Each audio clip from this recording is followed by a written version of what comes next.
Hello students welcome back to your own favourite channel plus two education aspirant समस्त को स्वागत करछि पिला माने इकोनॉमिक्स रो यूनिट 5 इकोनॉमिक्स यूनिट 5 रे कोन सब इंपोर्टेंट क्वेश्चन रही छि जहा कि हमें पढ़िबा उचित जहा को न पढ़िले हमर 5 मार्क कटिबो यस पिला माने 5 मार्क कटिबो केमिति 2 मार्किया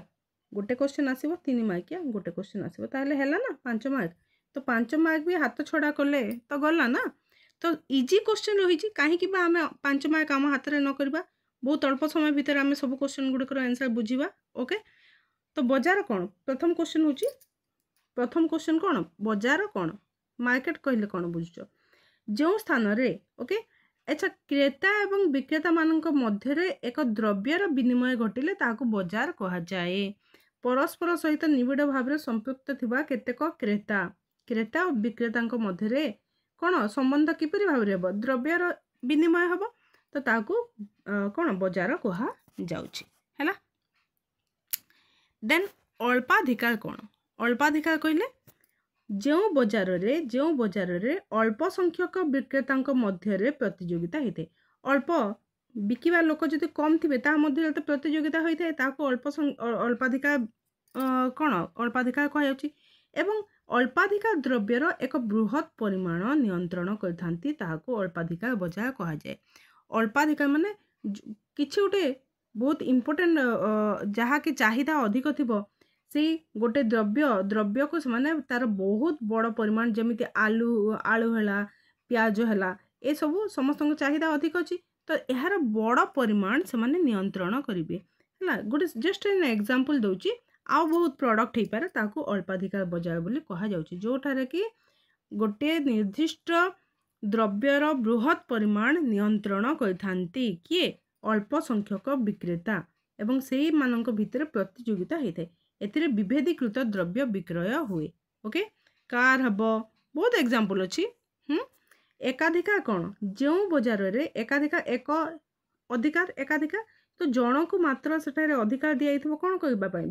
बिक्री करबा पई एवं जणे बिक्री करिवे एवं असंख्य लोक किनिबा पई थिबे जणे मात्र विक्रेता और असंख्य क्रेता गोटे द्रव्य क्रय विक्रय करथांती और अन्य विक्रेता मानक सेही बजार रे प्रवेश निषेध होता बा प्रतिबंधक थाए ताको एकाधिकार बजार कहा जाउची ठीक अछि संतुलन दर कौन संतुलन दर कहले कौन बुझ जो बजार जो दर जो दाम रे द्रव्यर जोगाण चाहिदा समान होते ताको संतुलन दर बोली कहा जाउची एही दर रे जो परिमाणर द्रव्य क्रय करा जाए ताहाको संतुलन चाहिदा और जोगाणर परिमाण बोली कहा जाए स्वाभाविक दर कौन स्वाभाविक दर सिंपली कहबा को गले दीर्घ काल रे उपलब्ध होतवा दर को दीर्घकालीन पई एही स्वाभाविक दर हेइते एवं दीर्घ काल रे उपलब्ध होतवा दर को स्वाभाविक दर बोली कहा जाए ओके बजार दर कौन बजार दर कहले कौन बुझ जो दर प्रकृत रे गोटे समय रे बजारर जोगाण और चाहिदार संतुलन हेतु निर्धारित होता है बजारर कौन जोगाण और चाहिदार संतुलन हेतु निर्धारित होइतिबा दर को बजार दर बोली कहा जाउछि गोटे समय रे हैला गोटे समय रे जो दर बजार रे जोगाण और चाहिदार संतुलन हेतु निर्धारित होता है ताहाको बजार दर बोली कहा जाउछि देन पूर्ण प्रतियोगिता मूलक बजार कहले कौन जो बजार रे अनेक क्रेता और विक्रेता एक समजातीय द्रव्य को गोटे दर रे बिना बाधा विघ्न रे क्रय विक्रय करि पारंती पूर्ण प्रतियोगिता मूलक बजार कहले गोटे माने तुम आलू प्याज को नियो तो तार गोटे दर गोटे स्थान 10 टंका हेबो आलू तो आउटे स्थान 20 टंका हेबो तो सबू टोटाल बजार रे सारा तुम जो स्थान रे जीव पचारिबो तुम आलू 10 टंका रे एका तुमको मिलिबो हैला अनेक क्रेता विक्रेता थिबे ठीक असंख्य क्रेता विक्रेता एवं गोटे समजातीय द्रव्य को एग्जांपल कौन गोटे समजातीय द्रव्य को गोटे दर रे बिक्री करिवे बिना बाधा विघ्न रे क्रय विक्रय करि पारंती ताको पूर्ण प्रतियोगिता मूलक बजार बोली कहा जाए ओके ए सबु थिला तमर ओनली 2 मार्क्स क्वेश्चन वर्तमान 3 मार्क्स क्वेश्चन को आसीबा 3 मार्क्स क्वेश्चन पई देखो स्वल्प काल दीर्घ काल पार्थक्य स्वल्प काल दीर्घ काल स्वल्प काल कौन स्वल्प कालर अवधि बजार काल ठारू सामान्य अधिक अटे। ओके, प्रथम स्वल्प काल को देखिने। स्वल्प कालर अवधि बजार काल ठारू सामान्य अधिक होता है। स्वल्प कालर द्रव्य जोगाण रे किछि मात्रा परिवर्तन करा जाय पारे। ठीक अछि, जोगाण मात्रा रे किछि मात्रा परिवर्तन करा जाय पारे। एही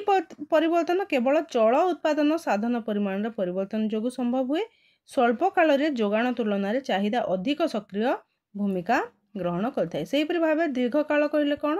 दीर्घ काल होछि दीर्घ समय अवधि को बुझा जाय। एठारे उत्पादनकारी उत्पादन रो समस्त साधन रे परिमाण परिवर्तन करि पाबे, किंतु